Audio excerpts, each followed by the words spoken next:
That Right. happens sometimes. It does. All right. Hey, what's up, everybody?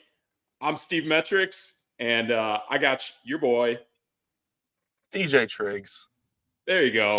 And together, we're no Debate Sports. We're here. We're for you. Whatever fantasy football questions you got, we're here. We're ready for you. So definitely had some great input yesterday from Trey, and definitely want to build upon that, and definitely hit up these games that occurred over the weekend. We got a few more of these to cover. I've caught all of them. The one, ironically, I watched, which was live while we were watching here yesterday, but I've heard a lot of good stuff from kind of watching some of the halftime stuff and seeing a little reviews from some of the morning shows. Looks like that Ravens Washington game was pretty darn good from what I saw. So, yeah,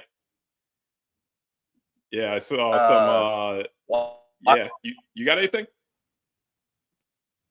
Washington is as bad as we thought they were. Yeah, and the Ravens are going to be pretty solid. Yeah, absolutely. I mean, Zay Flowers is definitely a guy that I got my eyes on for fantasy. Everything I've heard from the moment that Odell Beckham showed up there and they were having live practices, from day one, I've always heard that Zay Flowers is the guy.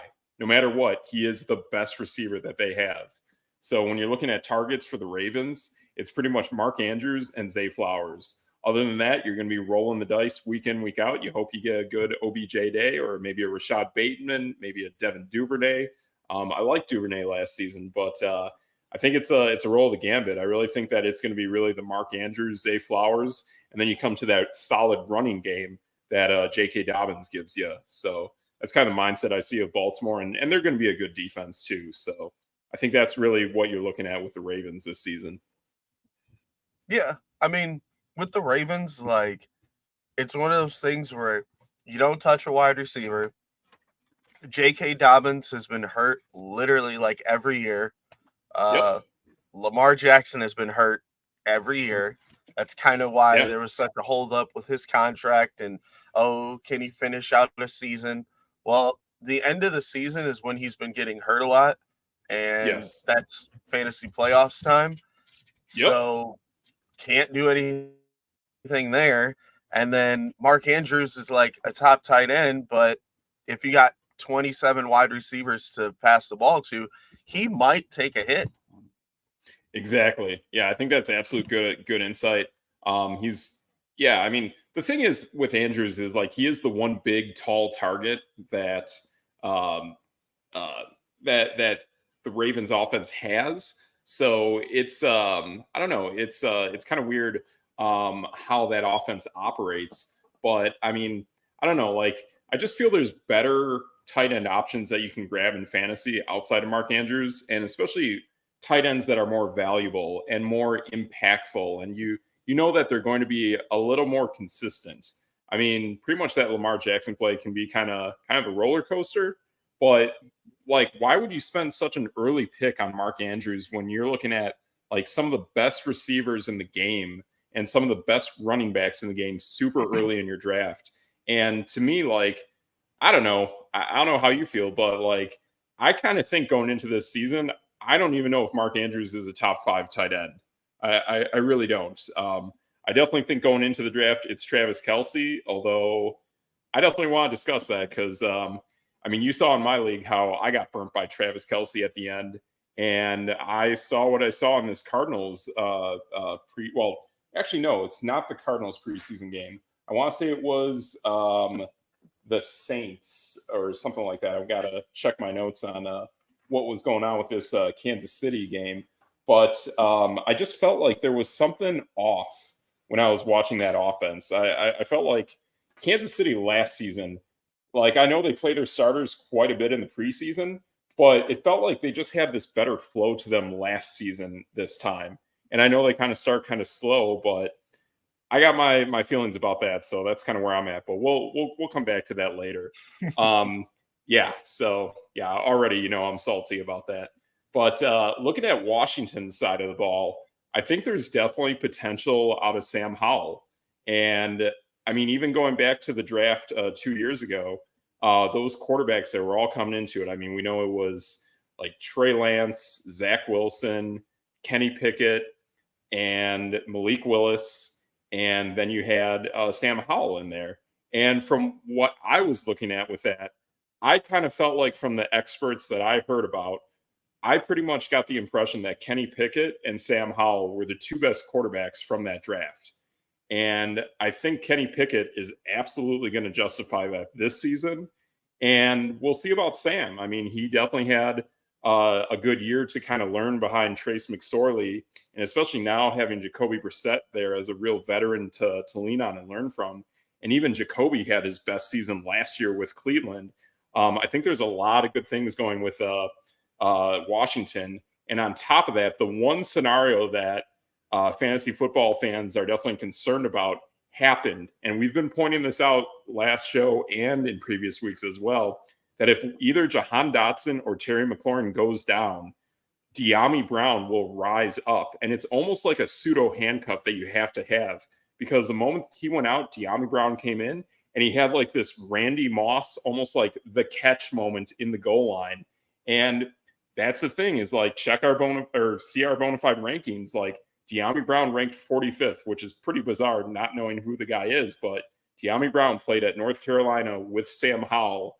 And now that chemistry is going to build even more with Terry McLaurin being banged up. So I see some good things going on there. Antonio Gibson's a really nice slot back. A lot of good stuff there, I think. I'm glad that you are so happy about De'Ami Brown. Like that's I my guy. See you like beaming. You were like, "Oh, here we go." Oh, absolutely, absolutely. Yep. Sam Howell had a pretty solid game last night. Okay. But yeah, nope, not gonna touch him. Okay. Hey, I'm not touching anybody in Washington. Yeah, I definitely had that feeling for quite a while, and that itch is coming back to me now. I mean, I don't know if I'm going to pull that trigger on De'Ami Brown. I feel like we have to get that as a shirt. We need a maroon and gold shirt that says, "I know who De'Ami Brown is." Like, we got to do something like that. Like that should be your post this week. Just make a post and dedicate it all to De'Ami Brown. Yes, absolutely. Yes. And I will make a post of which teams to not touch in fantasy. I got you. Yeah, I absolutely got you on that. And there are plenty of teams that I have on that list. Definitely leading the forefront is Carolina. That team is hot garbage. And I don't know why I'm seeing posts about people that say Carolina can win the South, or Carolina's got like one of the best defenses in the NFL. Cool. Yeah, they're going to have one of the best defenses in the NFL when they're playing defense for 45 minutes out of a 60-minute football game. That's not going to go well. I can tell you that. So, like, that's the stuff I'm seeing. But yeah, it's interesting. Like, there's some cool things that I'm excited to see with Washington. But yeah, that was kind of an interesting game. And even though I haven't watched it, just knowing a little bit about the highlights is pretty cool. So yeah, that's something I got there. But yeah, again, for people watching, definitely shoot us comments. If you got any fantasy football questions, if you got any more teams that you want us to review and talk about, post them in the chat. So Triggs and I, we are here for you. So whatever questions you got, we're ready. We'll take them. We'll roll with it. And if you got any head scratching fantasy football people like De'Ami Brown out there, we got you. We'll find them. We'll absolutely find them. We'll let you know our insights on them. So there we go. I guess one game that I really liked that I watched, and this kind of goes back to how you and I are predicting what teams are going to win which divisions.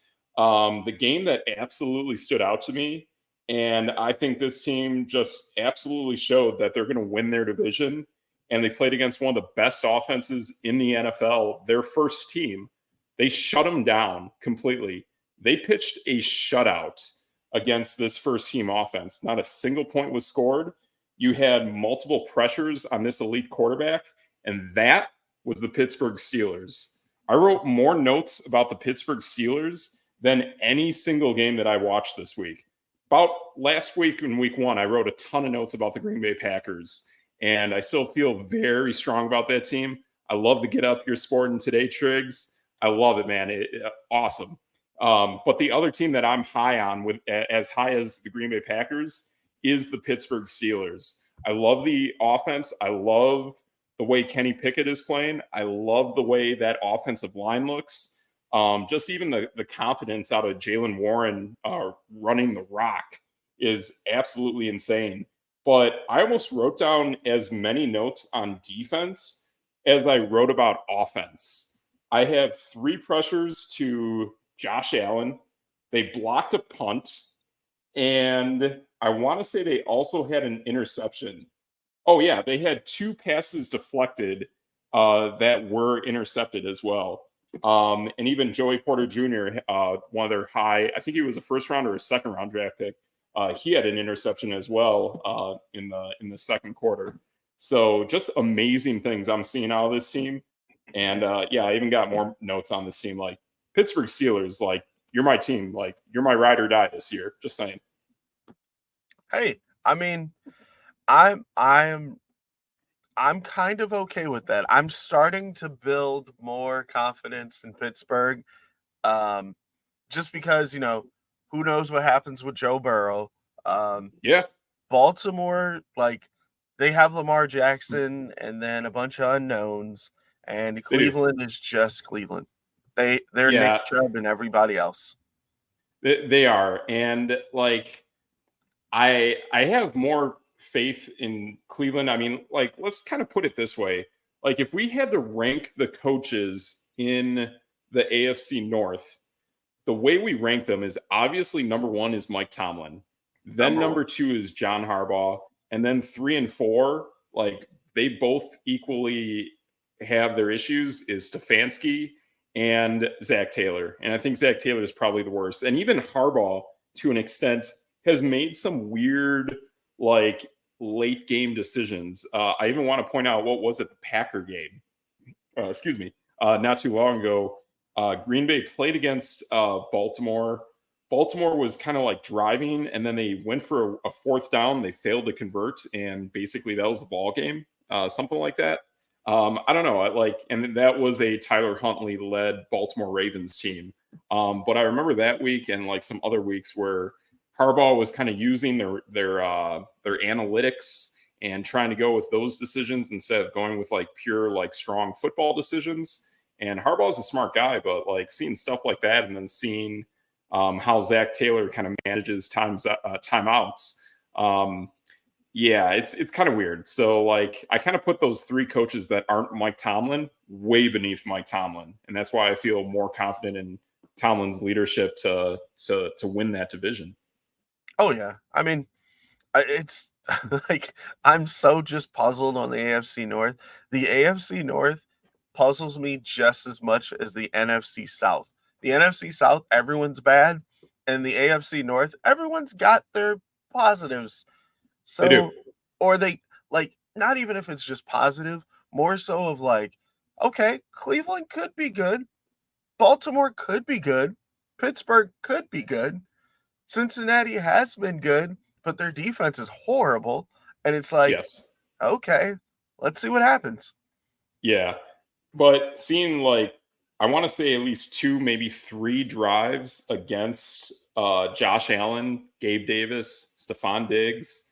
I don't think I saw any of Dawson Knox, but I definitely saw their first tight end that they drafted, Dalton Kincaid. I think Dalton Kincaid had like the only like real successful catch. There were a few Gabe Davis catches. There was 1 outside catch by Stephon Diggs, but that's it. That's pretty much all I got for the notes. So like, yeah, 2 Gabe Davis catches, 1 for about 10 yards, 1 for about 30, a Dalton Kincaid catch, and a 10-yard Diggs catch. There was a play where they handed it off to James Cook. He pretty much had some openings running through the front of the line, but he just basically turned on a dime, went outside, and just got swarmed by the Steelers defense for pretty much a loss of like 5 yards. So Yeah, I mean, that kind of brings up some concerns with James Cook. On top of that, I mean, you definitely have the news of like some teams that are kind of breaking for possibly being in the running of Jonathan Taylor. And I mean, I wouldn't put the Bills up there because the Colts probably just don't want to make the Bills better. But it's got to be a team that, for fantasy owners, you got to be concerned with that Jonathan Taylor is going to land on some team and screw up one of these premier backs that we're talking about. I mean, pretty much the only guys we know that are safe are Nick Chubb and Josh Jacobs. I mean, Jacobs has his holdout, but like that's not going to happen. And then you have Nick Chubb, who's awesome.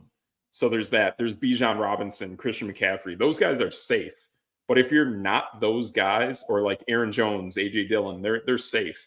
But if you're any team that has any question marks whatsoever at running back, and you're going into a fantasy draft, you got to be concerned with those guys. Like you really do. Maybe the Saints, I might feel kind of safe with Kamara and Kendre Miller, but man, there are a lot of teams out there where I would not feel good just kind of like drafting their running backs. And on top of that, the whole NFL changing, the whole dynamic of how running backs are kind of being this more dynamic tailback instead of a hard-nosed 3-down back. That's also a concern too.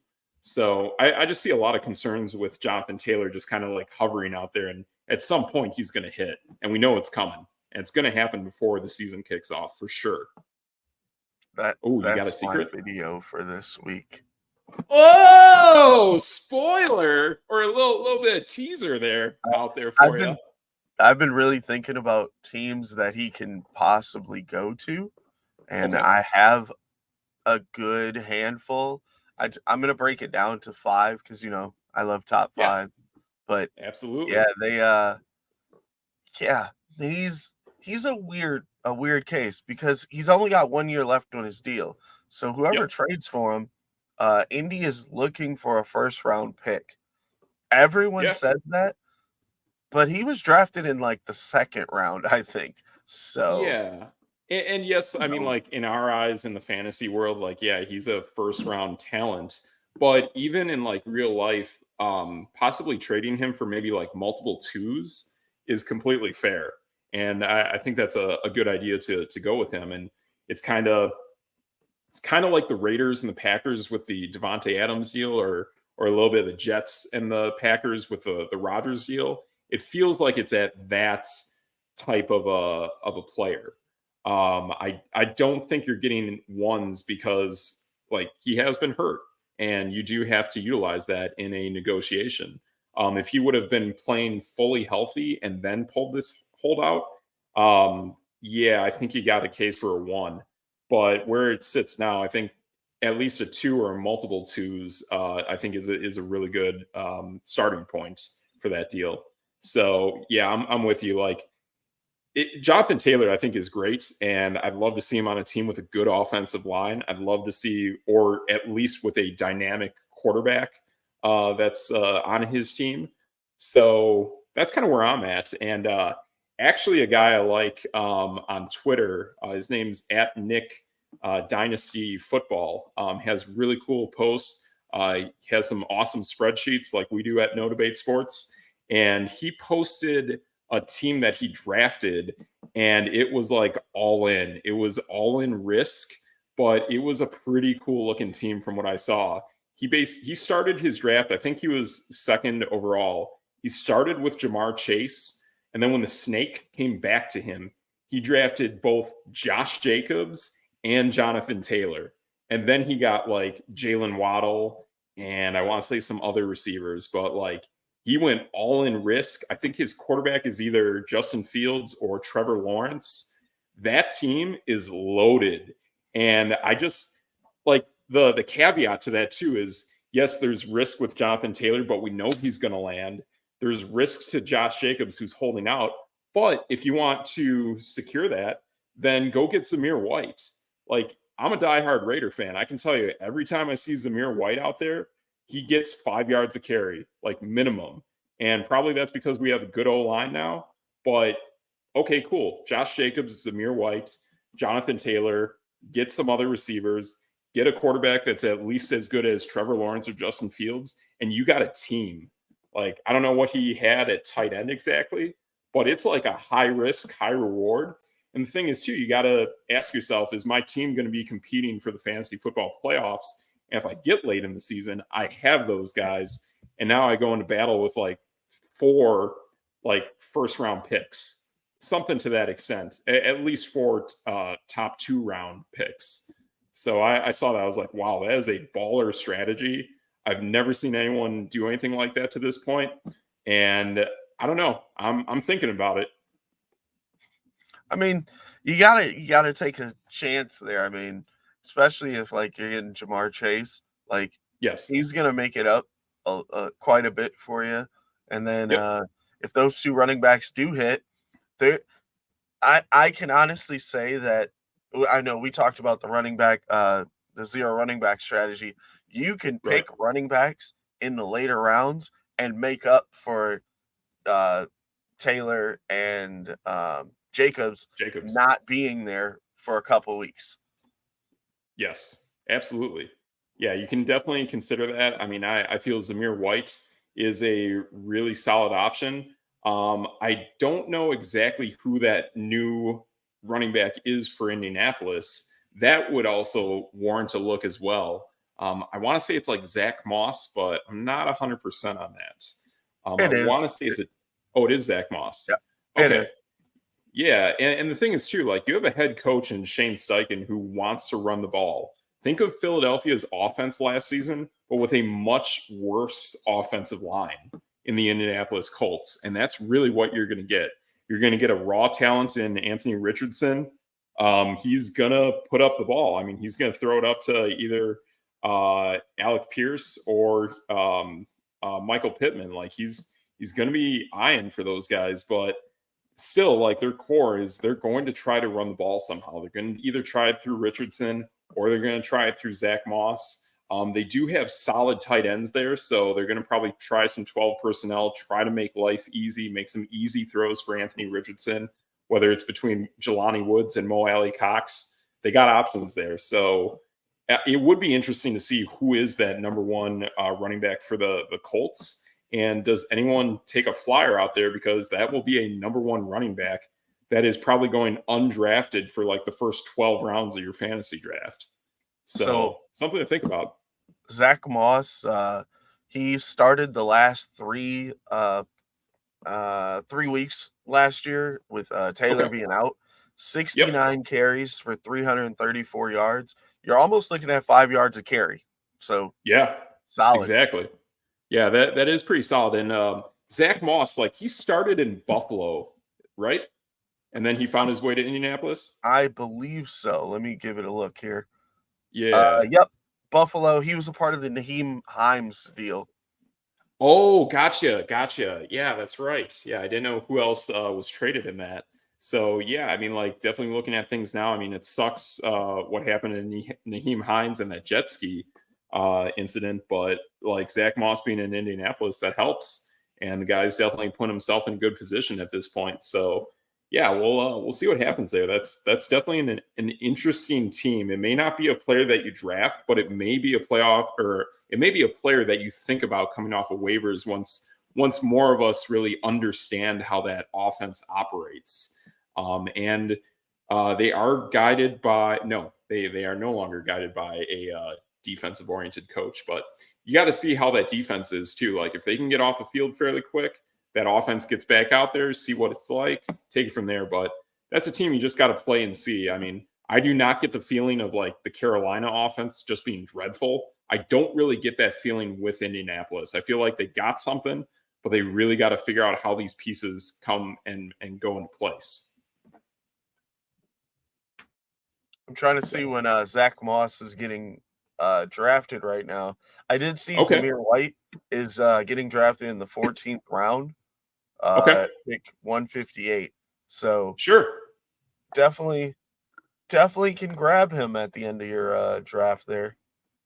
Yeah, absolutely. I mean, I've always, I mean, especially being a Raider, I've always been a fan of Zamir White since I saw him out of Georgia, since I saw him last year in the preseason, And pretty much once Josh Jacobs knew that like the job was his, he never gave it back. And there was a little pressure from McDaniels that they weren't agreeing on the same page. So you had added motivation from Josh Jacobs. And for us, I mean, Jacobs ranks as the most bona fide elite running back by our metric. Okay. I'm just noticing So this, yeah, but there you go. Zach Moss is going undrafted, and that doesn't make any sense to me. Even with No. Jonathan Taylor, like let's say he does play, he misses Yeah. games, and you should have Zach Moss as your handcuff to Jonathan Taylor if he does stay in Indy. That's bananas. Absolutely. Yeah, that is pure bananas, 100%. Yeah, so I absolutely agree with that. I love that take. So yeah, that's kind of what we're seeing there. But yeah, so we got that. We definitely hit up on that news of Jacobs and Jonathan Taylor. Yeah, also one other thing too, before we leave this Buffalo story, I have heard more rumblings about the Stephon Diggs thing. And it does give me concern that like Stephon Diggs is, I mean, his personality is explosive out there. I mean, I like the guy as a player. I loved seeing him play in that Minnesota Miracle back in the day. But there is something there. There's something that seems off. And again, too, like looking at Buffalo, I mean, I just don't think that team got better. I don't think the defense got better. I think losing Tremaine Edmonds to Chicago is going to have a massive impact. I mean, that middle of the field is not going to be as terrifying as it used to be. So you do that. Like I thought Dalton Kincaid was a terrible draft pick by Buffalo when really they should have fortified the offensive line. Yeah. I want to say at that point they had a shot at Peter Skoronsky, that really good offensive lineman from Northwestern, and I thought that would have been a much more viable direction. But like you have Dawson Knox. Do you really want to go 12 personnel when you have a gunslinger like Josh Allen and that howitzer of an arm? I don't get it. Like, if anything, go with a tall, fast wide receiver. Like, I don't know, maybe a Quentin Johnston, like something like that. Or, I mean, we like him, and I posted this a long time ago, like Elijah Mitchell, that kind of style. You could have gotten that kind of player way late. And again, too, like between how you and I look at tight ends, I don't think either of us think of Dalton Kincaid as a really good tight end. I just don't. Like he has the stats, he has the body type, but he just doesn't have that real like playmaking look to him. I mean, when we're looking at the other guys like Luke Musgrave, Michael Myers, Sam Laporta, even like Darnell Washington, the size that guy has in Pittsburgh, those to me are much better options that I'd rather play with first. And even then, if those guys are off the board, then I go with Dalton Kincaid. And I go with Dalton Kincaid on a team where I'm not playing 12 personnel and I'm not drafting Dalton Kincaid with my first round draft pick. Like, that's insane. I've never understood what in the world Buffalo was thinking with that pick.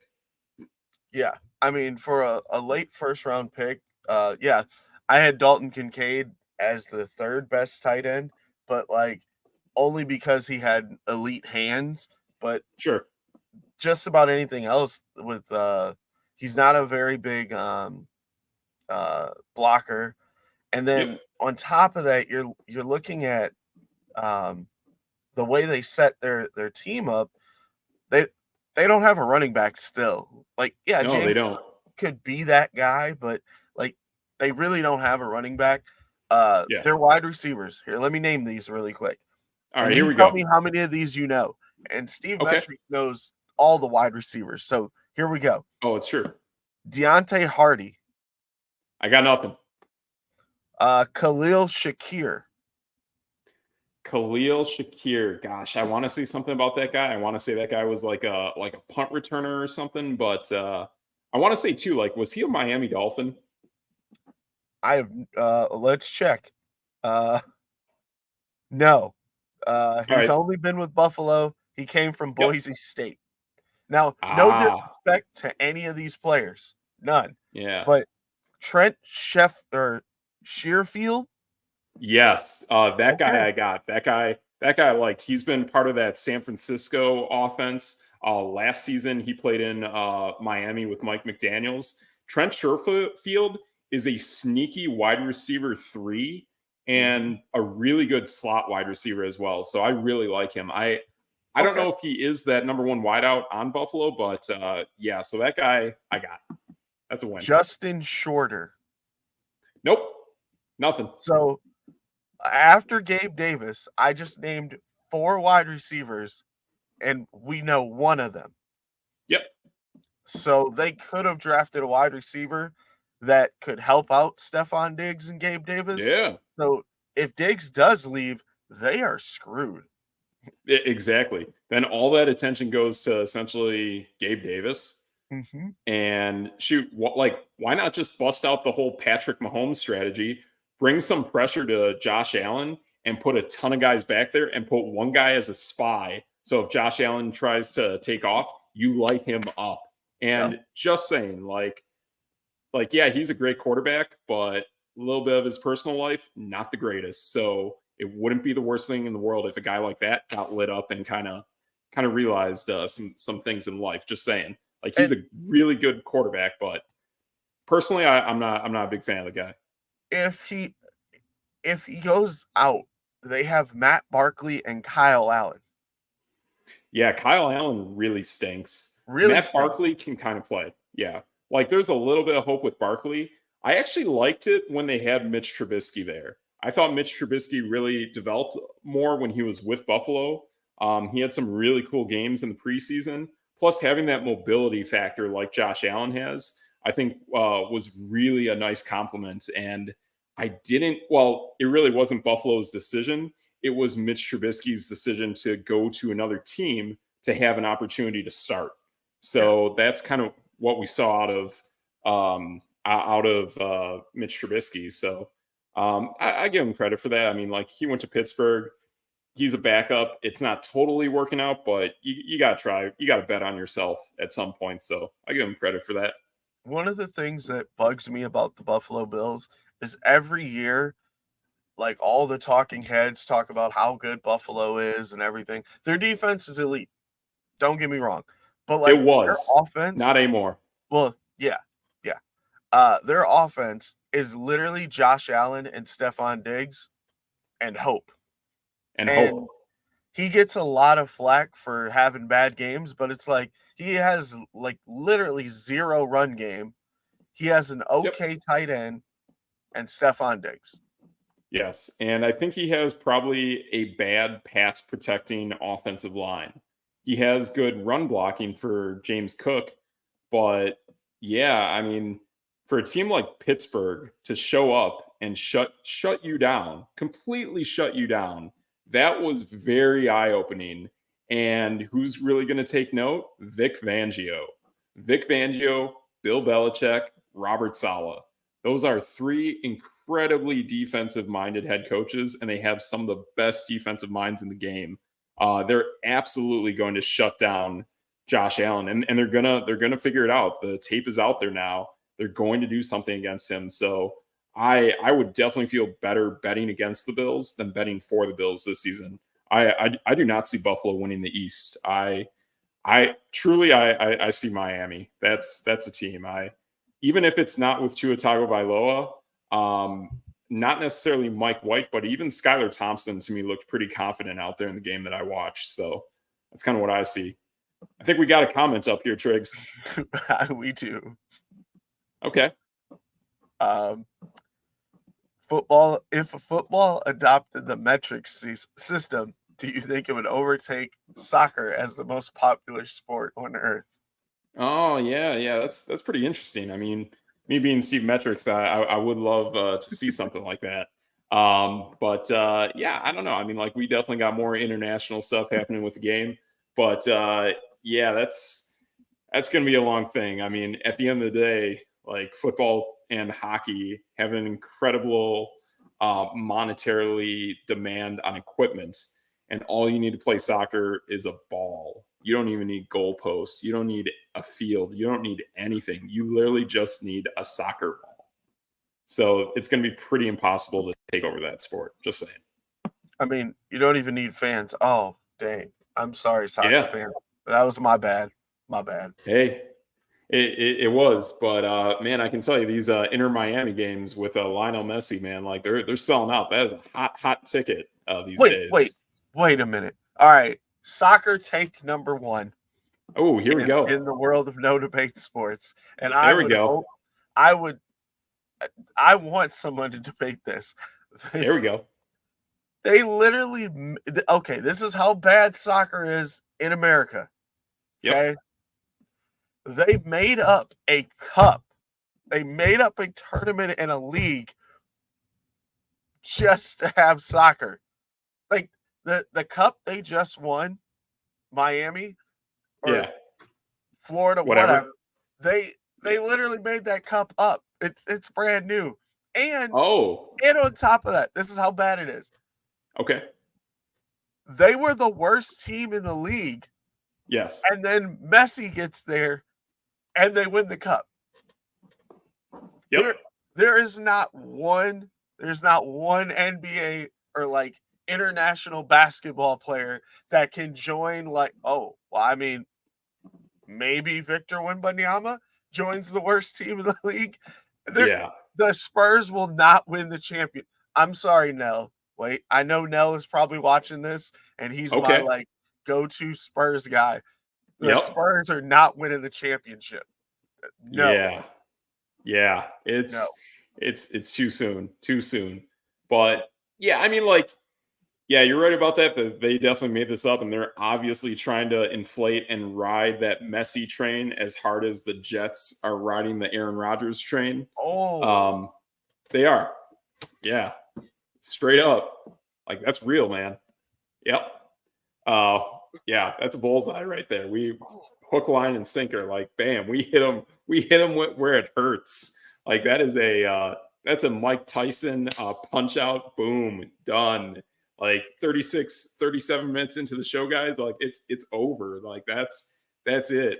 The NFL is not going to make up a cup like the NBA is making up some weird, crazy mid-season tournament that I saw on ESPN. I had no clue how in the world that format's going to ride. Like, we already had to learn the play-in tournament. Now we have to learn some crazy middle of the season tournament. I don't know, but weird stuff. But I'm with you on that. Like, the Messi stuff, the Rodgers Hard Knocks, like, boom, that is all like it's there to generate revenue at the end of the day. It really is. Yeah, I'm okay with that. Yeah, absolutely. But at the end of the day, like, you need an offensive line and you need a left tackle, and that is not going to go well for the New York Jets unless you really pull this out of left field, man. Like, I think they can run block all right. Like, I think Breece Hall and Dalvin Cook, I think they'll be all right. But man, when it comes to pass protection, it's wild. Even Zach Wilson back there, not looking good. And I wrote down multiple times he had like third and shorts he could have converted if he actually like looked around the field and found a target. But still, he tucked the ball and ran and took off. And it's literally Marcus Mariota 2.0. So if you're content with Rodgers handing the reins off to Marcus Mariota, that's what you have to deal with in New York. It's just not a good football team at the quarterback position. Not now. Yeah, I mean, the Jets basically got destroyed by the Buccaneers. So I know it's backups and stuff like that, but Zach Wilson was a starter. He was. He was starting. There was Zonovan Knight, who definitely was the number 2 back last season. We saw some Allen Lazard. I did not see Garrett Wilson in this game. But they did have out there. Okay, yep. Mecole Hardman, that's your starting slot receiver for the Jets. Yep. And it seemed like they had starting elements of their line and their defensive line. Defensive line looked all right. But yeah, you're right. Like that offensive line, like, that needs to get better, and it just needs to have the help it needs. So that's why I like the Jets to a degree, but I also dislike the Jets for like the long term. On top of that, their schedule is murderer's row. That is the hardest 7 games schedule to start the season by far. I mean, you play both teams in the Super Bowl. You play Miami, Denver, not so much, but New England's a hard defense. I mean, looking at that Packer game, like, New England may not be a good offense. I think Mac Jones is one of the worst quarterbacks in the league, but man, they play you tough they're like the Washington football team of the AFC. They may not be able to score a ton of points, but man, you're going to hurt after you play that team. They're going to play hard-nosed defense. They're going to run the ball through your throat, and they're going to play with like a bulldozer semi-truck of a running back that's just a nasty, big-time back like Ramondre Stevenson or Brian Robinson. Those are guys you just don't want to get hit by. So they may not be good teams, but they're hard hitting, heavy teams. Yeah, I don't know. The Packers, as much as their defense has gotten better and it's got 8 or 9 first round picks and all this stuff, they still can't stop the run. No. So I mean, like Ramondre Stevenson in that game basically had a run where he basically had an opening in the line that was about the size of a keyhole. That was it. And still he exploded right through it for like 25 yards. Like that was insane. I mean, any doubt in my mind that I had about Ramondre Stevenson and Zeke Elliott coming in there doing something, it's gone. Like the talent that Ramondre Stevenson has is insane. But again, I bring this back to the quarterback. And that is my concern of why I would not want Ramondre Stevenson. But the moment they get a good quarterback, I think they're set. Basically the same idea that I have this season with Najee Harris. Now that Kenny Pickett's really starting to take off, now that that offensive line is looking better with Pickett, now I bring Najee Harris back into the fold as a running back that I would feel content playing with this season. But I still haven't crossed that benchmark, that threshold with Ramondre.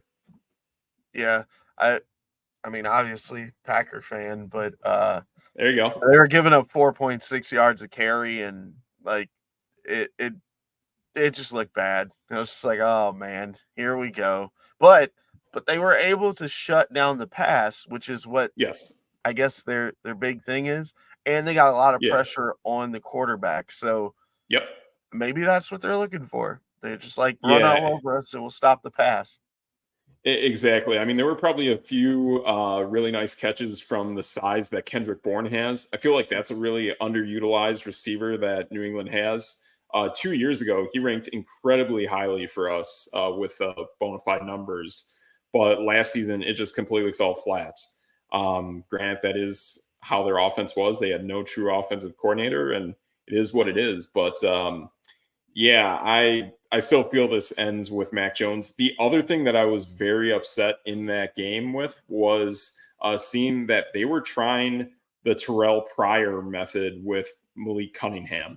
He was out there as a wide receiver. He looked totally uncomfortable, totally incompetent at being a wide receiver. It is not where that guy is meant to be. That guy is meant to be a young, up-and-coming Lamar Jackson. And you had more juice and more potency in that offense with him playing quarterback more than any other quarterback that I've seen suit up as the Patriots this year. Mac Jones looks terrible, and Bailey Zappi is slightly better than Mac Jones. That's it. That's all you got. Yeah. Hey, you know who they should grab? They should grab our boy Sean Clifford over here in Green Bay. That guy is legendary right now. Okay. Yeah, I know you guys like him, but to me, coming from more of a neutral perspective on Green Bay, I just feel anyone behind Jordan Love, I'm just not a fan of. Like that team rides and dies with Jordan Love. That's where I'm at. But that running game is pretty dope. Oh yeah, I mean, look, this is the biggest stat that I've seen from the game. So any Packer fan that has any like big issue with Jordan Love or like is worried, like the Patriots, it could always get worse. The Patriots had where was it? 4.5 yards per pass. While the Packers had 8.2. And Jordan Love had 10.5. So like he was literally getting three yards more or 3 times as many yards as the Patriots quarterback on each pass. I'm just glad I don't have Mac Jones. Oh yeah. And I'm right here calling it. Here we go. We got the three amigos of the worst quarterbacks in the NFL this season. It will be Mac Jones, Ryan Tannehill, and Bryce Young. There you go. That's no debate. Those three stink. Absolutely stink. They cannot play the position. Their time is up. I don't know why Ryan Tannehill is still not getting any single reps at all. Why they're not putting that first team offense to understand their dynamic. I don't know. Like, it looks really, really weird with what's going on with Tennessee. So yeah, those are the three worst quarterbacks in the NFL, and I don't even think it's close. I just cannot think of anyone that's close to the league of those three. Can someone explain to me why the Tennessee Titans have drafted one of the top quarterbacks in the past couple of years in each draft, and Ryan Tannehill is still starting?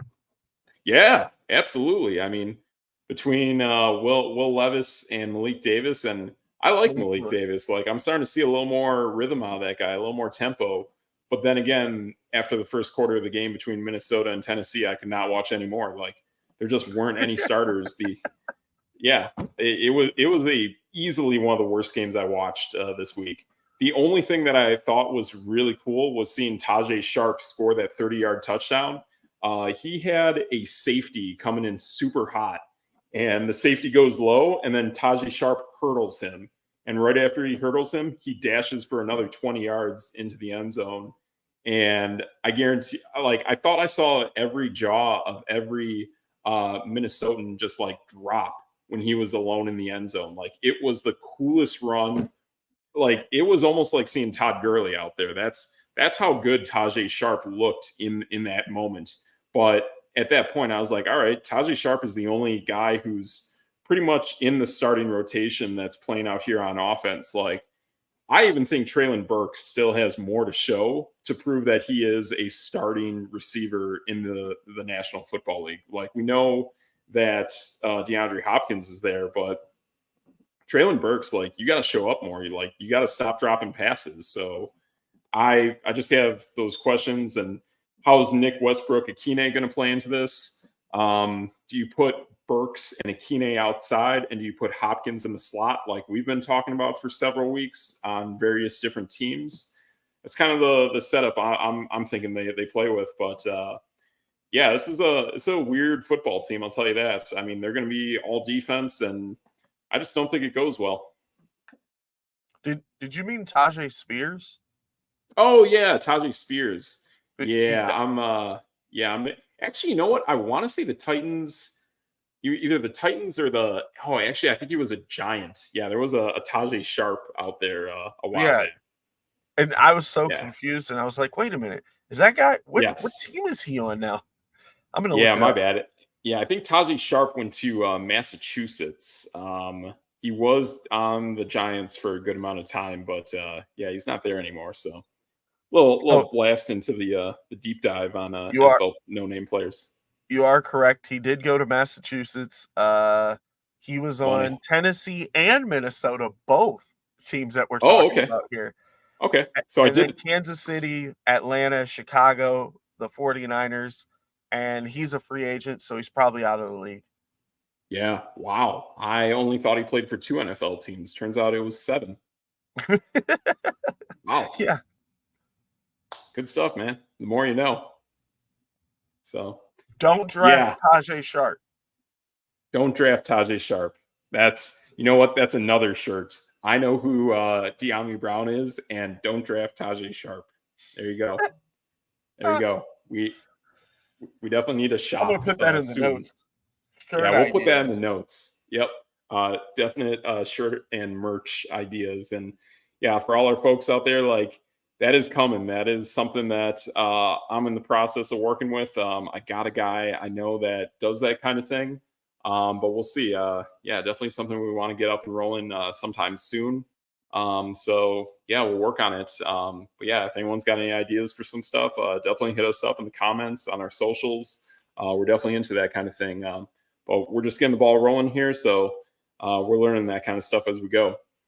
But yeah, another interesting team that I heard talked about with the Colts was, or actually with the Titans, was possibly a straight up 1-for-1 deal of Jonathan Taylor for Derrick Henry. Like, bam. That would be mind-blowing. And yeah, that's kind of where I'm at. Like, that would be absolutely straight up bonkers, 1-for-1, because you have the Shane Steichen offense and you have a team that is more familiar with Jonathan Taylor than anyone else in the Tennessee Titans. Maybe they want to start young and go with Jonathan Taylor with Tennessee. Hey, Yeah. hey, thank you there, Kylie. Hey, Accidentally thank you. watching your podcast from the Philippines. Wow. That's awesome. That is really cool, Kylie. Yeah, thank you. Thank you. Are you at Kylie, you least got a any football yeah? fan? Yeah. Yeah, absolutely. But yeah, Kylie, if you got any fantasy football questions, we're here for you. Definitely shoot us up something you want us to talk about, and we'll make it happen. I So mean, that's really honestly, cool. any kind Yeah. of sports question, we could probably wing it. I'm not really up on my like Philippine soccer or football. Yeah. Yeah. Gotcha. To USA team because all players. Oh, absolutely. Yeah. I am Take the all for Strigs. this. Here we Okay. go. Okay.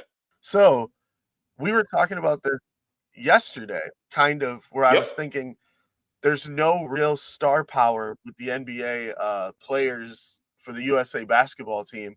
But Yeah. I actually did a video on this. It's on Yep. our YouTube channel um, of the 5 players that actually could potentially put us over the top. But from what Yeah. it's looking like, yeah, follow and subscribe. We got all our socials down there. Um, literally, Jaren Jackson Jr.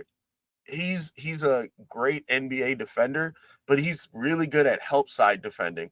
Um, he's always got a center next to him, and he usually plays as a 4.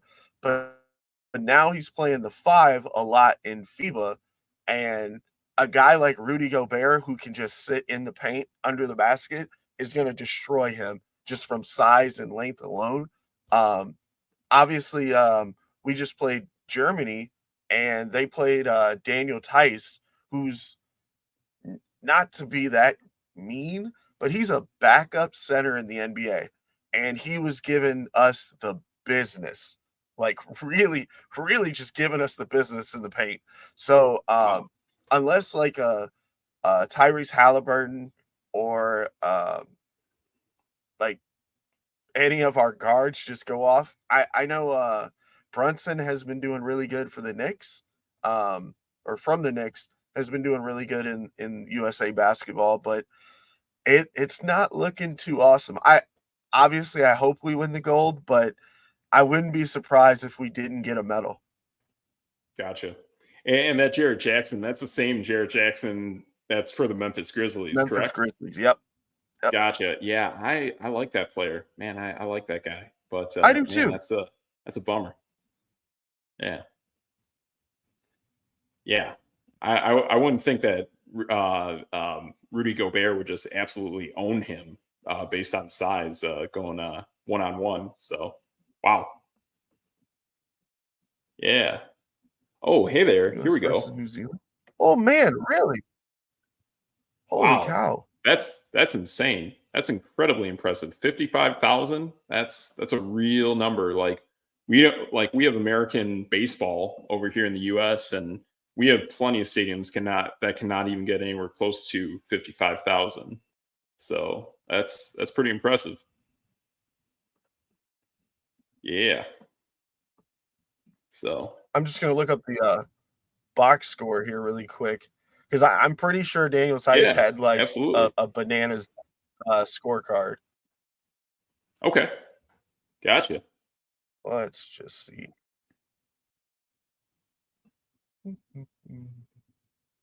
Yeah, but I mean, with Anthony Edwards out there from Minnesota, like that dude's a highlight reel and probably my favorite player to watch on USA basketball.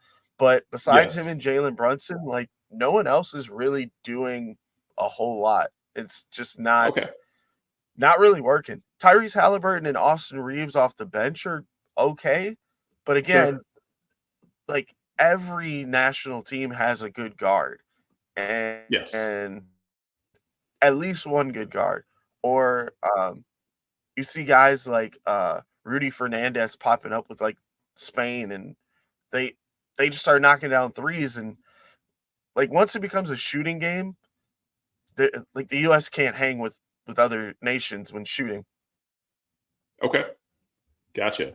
I guess my big question I got for you, Triggs, considering you brought up Anthony Edwards, he is my favorite player for another reason, and that is my favorite sports movie now. It used to be Field of Dreams, but the Field of Dreams basketball story is now Adam Sandler's Hustle. It just came out from this past NBA draft, right around the time that week occurred, and my guy Anthony Edwards, his character is Kermit Wilts. And my question, Triggs, is have you seen Hustle and Anthony Edwards? I have not. I No, You told me this last week and I forgot. I did. Oh, yeah. So all our viewers out there, if you have not seen it, yeah, definitely hop on to Netflix and check out Hustle with Adam Sandler and Anthony Edwards. He is pretty much the second main character of the movie. So I'm not going to spoil anything, but I'm going to tell you, like, Anthony Edwards is pretty cool in this film. So seeing an actual NBA athlete as an actor, totally different, like totally different. And Nice. like Adam Sandler, like he's pretty real about this, and it's not like. So I watched the a little bit of the Giannis Antetokounmpo Disney movie, kind of showing up the upbringings of what Giannis and his brothers went through growing up, and it's cool seeing that, but it's not really a basketball movie, and it's kind of, to me it was boring, and especially the fact that it was pretty much like the next kind of movie I saw after seeing Hustle and seeing what the grind is for players trying to make it. I even saw an advertisement on TV. It was actually on our local news network, looking that if anyone wants to try out on September, I want to say like 23rd, somewhere in the 20s, the back end of September, you can actually go to Oshkosh, which is our middle of the state up here in Wisconsin, kind of close to Green Bay and the Green Bay Packers that people know about. You can actually try out for the Milwaukee Bucks minor league G League franchise in the Wisconsin Herd. So, like, literally anyone can show up. You just have to register. So, Triggs, you going? Me? What you got, Triggs? So all right. A lot of people actually don't know this. I actually had a G League tryout when I was like young 20s. Awesome. Awesome. So we gonna make it two? We gonna make it two G League Yeah. tryouts? Nice. Absolutely. I was invited to that one. I I was invited to that one. This one, they would probably just be taking my money. Oh yeah, yeah, absolutely. They would take your money. I think I would have to wear like I'd kind of have to be like your like sponsor, but I'd probably show up as like Al Davis in like a black tracksuit with like white pipings, and I'd have to have like the slick black hair and probably like the blacked out sunglasses. And if anyone asks me a question, I'm not talking to them. I'm just not talking to anybody. I'm there to represent you and just look like I'm official and your affiliate, and we are straight up all about business. That'd be it. Hey, I mean, Yep.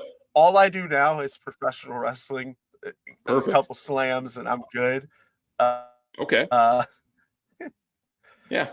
Also, yeah, the USA basketball. So the crazy part about it is Germany out rebounded the USA team by double digits. We didn't Yep. have not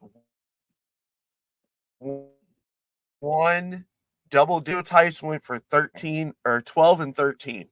So Okay. like we're talking backup of the backup center. I'll Yeah. give you if you coach USA finals. Ooh. Yeah. Take it, Triggs. Okay. So I'm actually a basketball coach, so Yep. it's kind of funny. Uh, one of I mean, it's probably the most used NBA play, and actually when I had my G League tryout, they made us run this a lot. It's a Okay. play called floppy. Sure. You can actually probably look it up on YouTube, and every team in the NBA runs it in a different Yeah. variation. Um, Sure. let's see, the 5 that I would need out there, probably Tyrese Halliburton. He's the best passer on the team by far, from the Indiana Pacers. Um, Jalen Brunson is doing so well that I wouldn't be able to leave him off the court. Okay. Anthony Edwards, I'd probably had at the small forward, and then Brandon Ingram and Jaren Jackson Jr. Um, and Okay. to be honest, I might I might move Brandon Ingram to the bench and bring in Bobby Portis just because he can shoot the three and he can rebound really well. Yeah. Um, so I'd probably run a combination of floppy where the guards would come down, or let's say the guards are at the top, probably like the free throw line. You'd have your two Yep. bigs down on the block. The guards would come down to set the screens for the bigs, since both of them could shoot threes, move them out to the three, come back down, set a back screen so that both guards could now go up to the corners. Tyrese Halliburton, again, really good passer. He could either kick it out or have those bigs pop back up and shoot mid ranges or threes. And then you'd have your guards in uh, and wings in the corners so they could shoot threes too. So yeah, if there's like 6 seconds left and I have that, I'd probably run floppy, a combination of that. Gotcha. Yeah. So is that kind of I hope what that the makes sense. okay, okay. Is that kind of like along the same kind of mindset that Phoenix ran about a year or so ago when it was Jamison Crowder inbounding the ball and then DeAndre Ayton came in and basically just kind of like tipped it in at the last second of that game. I think it was against either the Clippers or Dallas. But that was an incredible play where it was like, man, that vision of Jamison Crowder plus being a guard, a shooting guard, and really trying to hit it from the three. But that play that they set up for DeAndre Ayton was absolutely beautiful. And still to this day, I mean, I think of that play and I still think it's insane that Monty Davis, or blanking on the guy's name, but that coach should have never been fired from Phoenix. I thought from the moment of that play to winning back-to-back head coaching of the year awards, that's an incredibly talented head coach. And where is he now? He's up in what, Toronto? Triggs? Detroit. You're talking about Monty Williams, right? Is Yeah, Monty Williams. Is he in that who we're Detroit? talking about?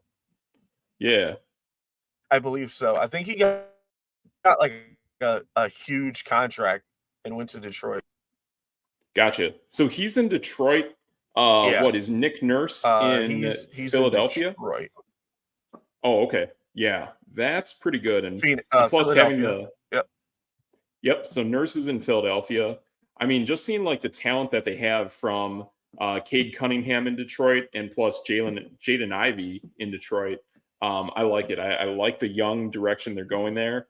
They definitely need some size, but having a head coach like Monty Williams is perfect. It's absolutely insane. I mean, the East is definitely up for grabs, and today's NBA, you just got to be a top 10 Yeah. team, you know? Yep. Yeah. What's your opinion on James Harden playing in China? Metrics? Okay. Yeah, I say do it. Like if you want to play over there, go for it. I mean, I think the biggest or the most recent thing that we've seen, and honestly, I have no idea what's going on to this day, but like I know Steph Marbury went over to China and had a real renaissance to his career and did really well for himself. So I definitely think that's viable. I know too, even like in baseball leagues overseas. Like I know they are allowed and allocated to have like maybe one or two American-born or non Asian players playing on their teams. So there's absolutely a renaissance and an ability for players to play overseas, and if they want to, like, absolutely go for it. And I mean, bringing this back to American football and the NFL, there was a very well-known player named Michael Sam who came out as gay, but he was a very strong talent for I think it was either the LA Rams or the St. Louis Rams. Went to Dallas, was there for a hot minute, and then that was kind of the end of his career. But I know recently he has gone to Barcelona in the European American Football League, and it's pretty much it's NFL Europe for all our viewers out there who have seen NFL Europe.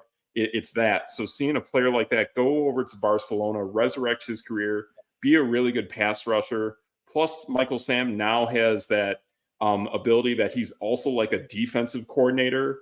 And that franchise has even said, hey, when you're done playing, if you want to just be a coach and be a DC or whatever, go for it. And plus, he said, like, being in Spain, in Barcelona, the life there, like, good for him. Like, I really liked seeing that story. It's out there for people if they want to see. I think it's a 30 for 30 on ESPN, rather recent over the last year, but it's really cool for people to check out. So again, if you want to see something about like an American playing overseas and how that resurrects their professional career, take a look at that.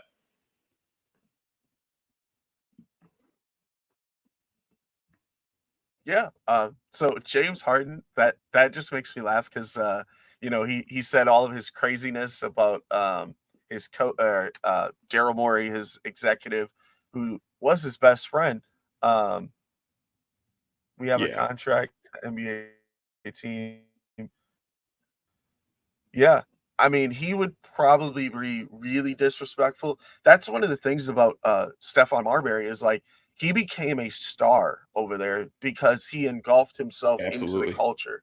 And when you do that, people respect you a lot more and they want you to do better and they want you to play well. Dwight Howard's kind of doing that same thing over there right now. I'm not really He's even actually sure why playing James Harden was there besides maybe like a publicity thing for the NBA. right. No, he was So there so doing Dwight Howard, something, and that's where the video that yeah, I just posted. Huh? right, right. So Dwight Howard is actually playing professionally in China right now or somewhere overseas. Yeah, he plays for Shanghai, I believe. Oh, okay. Wow, I'm that's awesome. 99% sure. Yeah. I mean, I gotta admit, like, when Let's Dwight let's Howard see is, here. like, healthy, Dwight like, Howard. he's awesome, Um, and when the Lakers were in the bubble, playing in that tournament, I really liked what I saw of Dwight Howard, and I really liked the team that they built there, to win that championship, so yeah, that's some, pretty good stuff there, and yeah, the other thing too is, like, James Harden, oh, he like, plays for he's he plays for like oh, go ahead. Go ahead. yeah, it looks like Taiwan. Kylie, Yep, that's what I was gonna Taiwan. say. Okay. Nice. Taiwan Nice. Leopards. Yep. Gotcha. Cool. Yeah, that's some good stuff. But yeah, I Hey, mean, like with Kylie, James, yeah, we do have some NBA stuff on YouTube. I'm sorry, Steve, my bad. yeah. Go no, go ahead, If you Triggs. You're wanna you're spot on subscribe with to that. us on YouTube, we have some basketball stuff. Yeah, absolutely. And Yeah. yeah, we have a really good NBA playlist. So everything you want to see about the NBA, and it's all been out there, especially since the NBA season ended. That stuff is out there, ready for you guys to see and be ready for this upcoming NBA season. So there's definitely a lot of good NBA stuff that we have out there for you guys to see. So yeah, subscribe and you'll see it. So good stuff. Looks like we got James chiming in again on some fantasy football stuff. So, you got anything on that, Triggs? He asked how old we were each of us when we first tried fantasy football. Yeah. I'm gonna say what 10 years ago, basically, like when you and I first met, and we were basically starting up our fantasy football league. I think it's then. Yep. Yeah, because I mean, like it was really starting to I take off. I think I tried Oh, go ahead. Go ahead. I'm sorry. Yeah, I mean, like I think it was really gaining momentum, gaining popularity, especially with like ESPN and like that was a little bit before like DraftKings started to take off and like really start to become a thing. So yeah, I mean, like I'm probably you and I are probably more late to the game than other people are. But I mean, I've always enjoyed it. I've loved the math that's behind it and all that research you got to do, but that's pretty much what I got is I mean like I've always been a fan of sports and especially the NFL, but I haven't really been into like competing and doing like fantasy football until basically you and I started our league about 10 years ago. So that's what I got. Okay. Looks like we got I another started yeah. fantasy football, I think, in high school.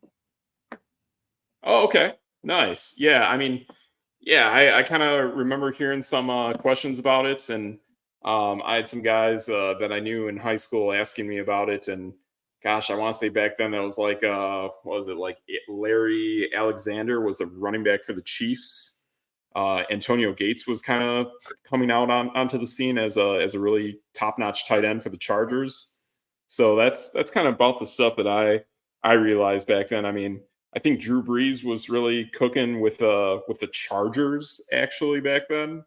So yeah, that's kind of stuff that I noticed, but I never was really into fantasy football. I really remember too, like yeah, hearing some stuff at the end of high school and basically the big thing that I took away, and this has probably always been my fascination with the tight end position, was like Tony Gonzalez was just so dominant. And to me, it just always felt like at some point, these teams, whether they were the Chiefs or the Falcons, were at some point going to try to replace the eliteness of Tony Gonzalez and how difficult that is. So I think that's kind of what spurred my interest of realizing the value of a position and then realizing that value in fantasy football. So probably started around that time too of like high school, but I don't think I really played until you and I started up our league. So so yeah, looks like we got a couple Nice. questions Um, from Kylie over here. oh, Yeah, yeah, go ahead, the Triggs. the difference between American and European basketball. So, one of the things that I was talking about with Jaren Jackson and Rudy Gobert, right? So, in FIBA, which is I'm just going to use this FIBA for European basketball. There's no defensive 3 seconds, which is why Rudy Okay. Gobert is such a menace because he can just sit Oh, down there and wait for offenses to yep. come at him. Um, then on Gotcha. top of that, the 3 point line is shorter. I think it's like Okay. 3 inches shorter. Um, and then it's 4 10-minute quarters instead of 12-minute quarters like the NBA. Okay. Um, What about the shape of the I think paint? Isn't the paint like a trapezoid instead of rectangular in America? I think the wh- I think the entire court's shorter too. Yeah, it's some different shape, but yes, you are correct, Gotcha. sir. Gotcha. There we go. There we go. So yeah, that's pretty cool. And then yeah, Kylie's next question. Football is most popular sport in the world over basketball. So I think if we look at this from two different perspectives, like yes, soccer is, I mean, that's what we call it in America. That is definitely the most popular sport in the world. For the obvious reason, you just need a ball to really play it. And then I do think the next popular sport is basketball. It's kind of that same mentality where you basically just need a ball, but then for basketball, you just need two hoops on top of that. So if you have a ball and two hoops, bam, you're good to go. So you got that. But I do really like how when we bring this to the NFL and American football, now we see that we are now becoming more international. We now have multiple games in Germany. We now have multiple games in England. And this is also the first ever season where Jacksonville Jaguars are going to play back-to-back games in London. They're going to play in London as a home team. They're going to play in London as an away team. And to me, this really opens up the door of them truly understanding the logistics of having teams internationally overseas. And to me, it really opens the door that they're going to put at least 2 teams overseas when the NFL expands from 32 to 36. It's not going to be 34. We're not dealing with 17 teams in each conference. We're going to deal with 18 teams because it's more it's easier to divide 36 into multiple divisions than it is 34 into something weird with 17. That's just not happening. So I think for that to be the case, there's at least 2 teams between London and Germany, possibly even 3, because American football is so popular in Germany. And looking at how NFL Europe was with like the Frankfurt Galaxy, the Rain Fire, and now looking at what that European Football League is that we talked about with Michael Sam, pretty much, I want to say like there's maybe 12, maybe a dozen teams in that league. And pretty much all but like maybe 3 of them are German teams. So I really think the NFL is about to incur a expansion where they're going to put probably 2 teams in Germany and maybe 1 team in London, and make it so those logistics are that when you go overseas, that you basically stay overseas for an extended period of time. And then for those teams, the vice versa, that they travel back to America and then they stay in America for maybe a month at a time. And that's kind of how you flex the logistics of Europe and America. Wow. So, yeah. Very solid. Like that's very literally solid. Yeah, that is coming. I mean, there's always been talks about Jacksonville. We know Shaka Smart knows, or he owns Manchester City over in London for the English Premier League. And then, like, you look at a team like the LA Chargers that truly, they don't really have a fan base that's really up there with the rest of the teams. And then they really don't have a home team that really shows up. Like, there's not much in LA. They had San Diego. But the thing is, too, any team that goes to London as a home team is going to make more revenue in London than they will in America, because the English pound is more valuable than the American dollar. So you go overseas, no matter who it is, no matter where it is, every game overseas is a sellout. So with that being the case, you will make more money off the British pound than the US dollar. I don't know about the German currency. Is that the franc or is that the euro? I think the euro is pretty comparable to the US dollar, but I just know the British pound is one of the most valuable currencies on the planet. So that's why I do think it's very optimal that we're going to see multiple expansion teams in Europe and at least 1 or 2 in London. Maybe you put all 4 of them in Europe. Like, I think that's truly viable. I mean, if you're breaking down divisions in that kind of manner, maybe put 2 teams in London, put 2 teams in Germany, and that would probably kind of help out the logistics, I think, in a way. So, looks like we got another question here from Kylie. Yeah, so something like that. We got what is the most highest salary in sports? So we know, yeah, we got Floyd Mayweather with all the money he's made over. Ooh, cool. So we got that, and then we got LeBron James. I'm going to give you my 2 cents and give you my metrics take on this. And I'm probably going to go with Floyd Mayweather for the fact that wherever LeBron James has played outside of Ohio and Florida, well, he's been with the Lakers now for a good amount of time, but we know his net worth has doubled since being a Laker. The problem is he is being taxed heavily by the state of California. So being taxed that much by the state of California, I'm not exactly sure where Mayweather lives, but I would expect Mayweather probably relocated to Nevada, which is a state that has no income tax. So I would expect Floyd Mayweather is probably making more money than LeBron James because of tax.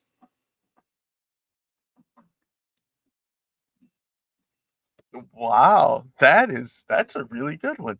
That's solid. There we So, go. uh, first, Germany has the German mark and the euro.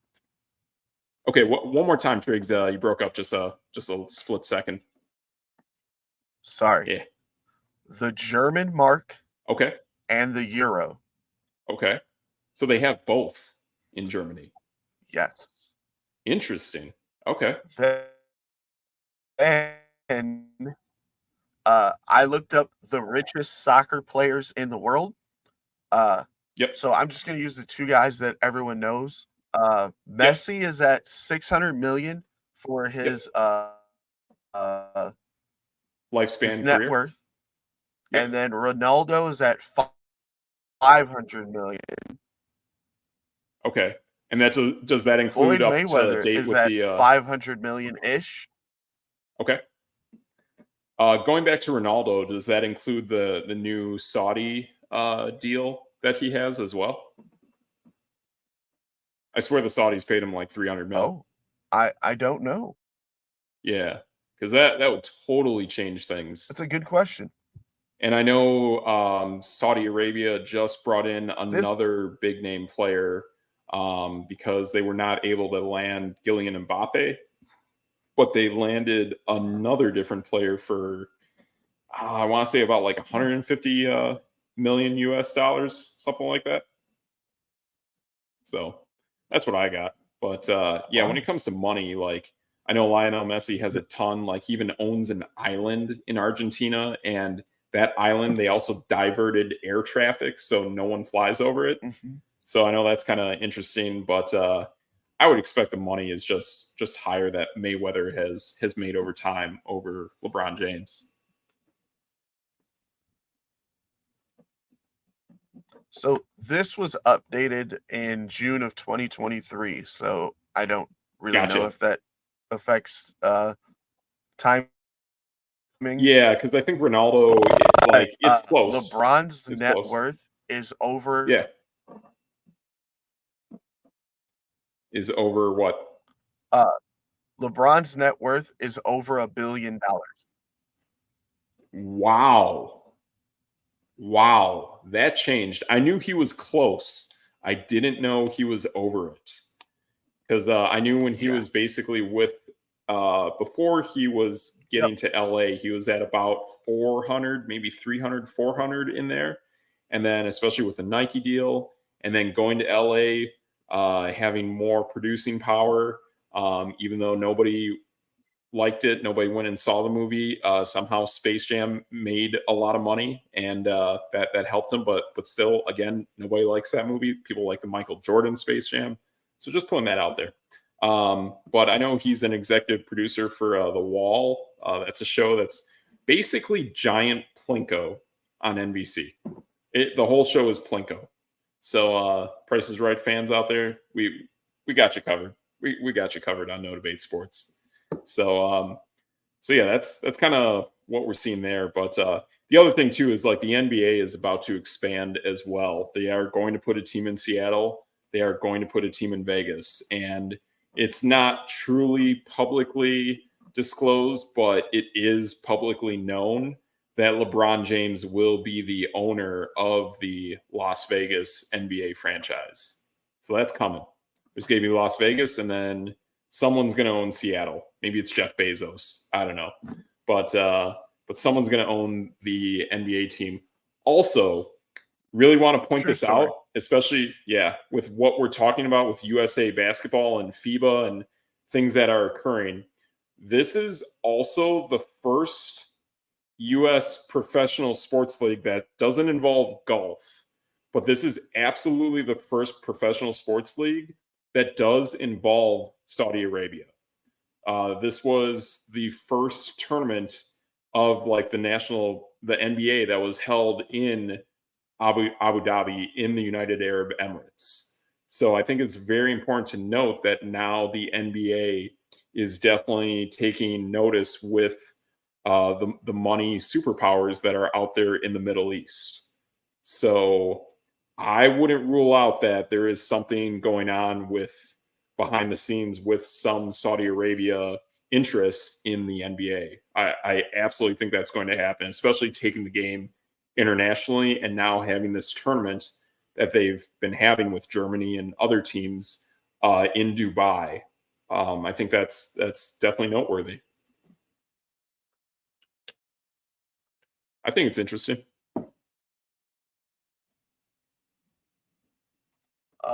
Professional wrestling has been in Saudi Arabia. Just saying. There you go. There you go, Triggs. Way to bring it home. Way to bring it home. I like that. I like that. That's good. That's some good stuff there.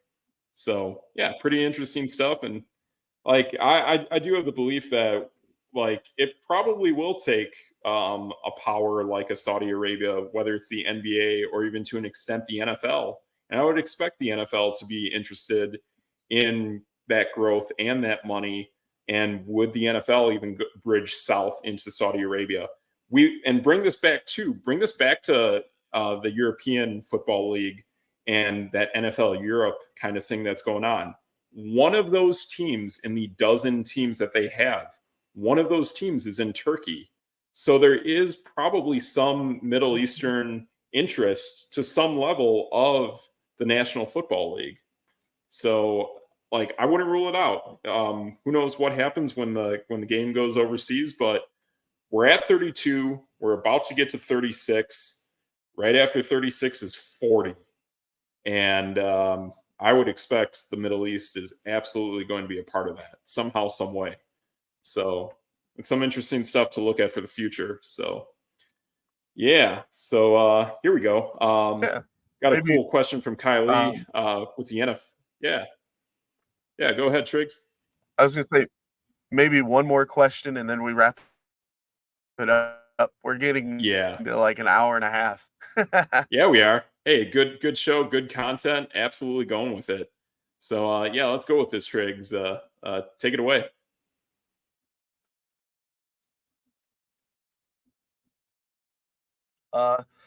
In your experience, what game in the NFL do you not forget? Like a classic game, one that made your team go crazy?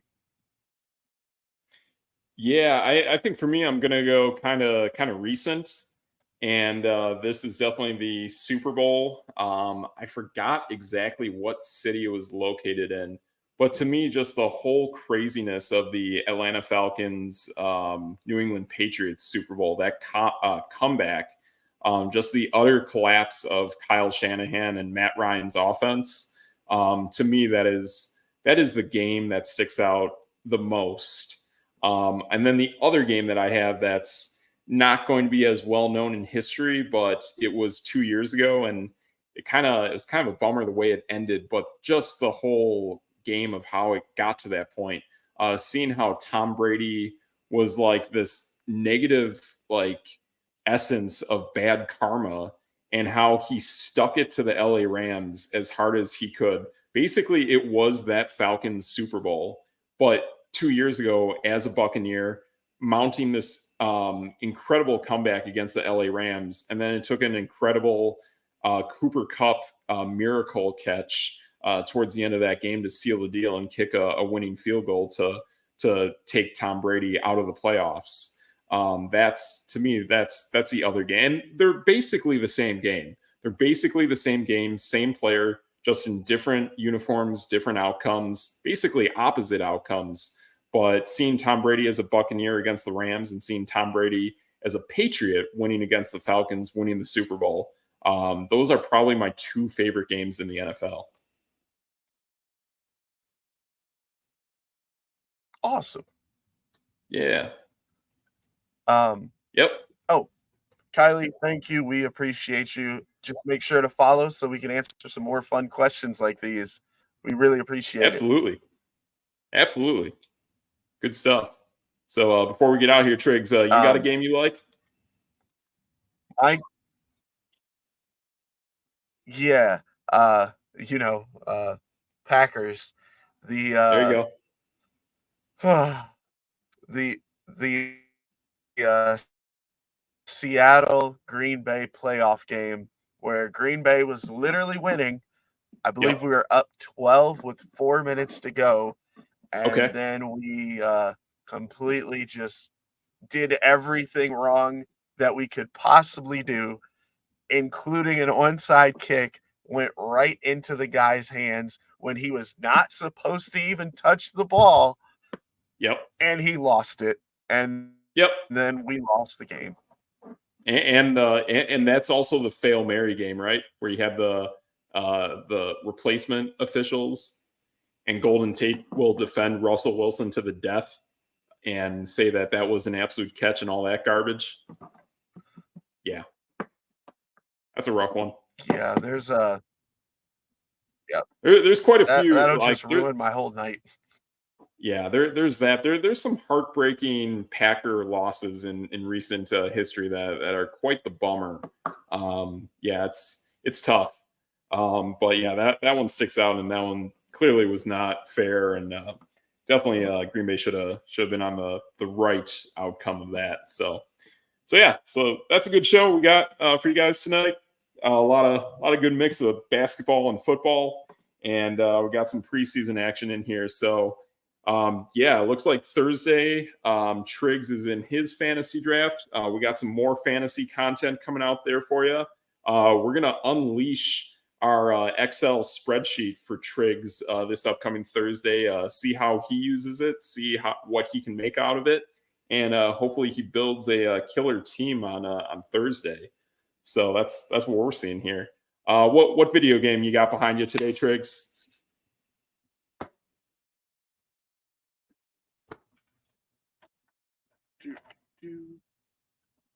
Oh, wait a minute. Oh, wait a minute. You got to flip that camera. Flip the camera. Yeah.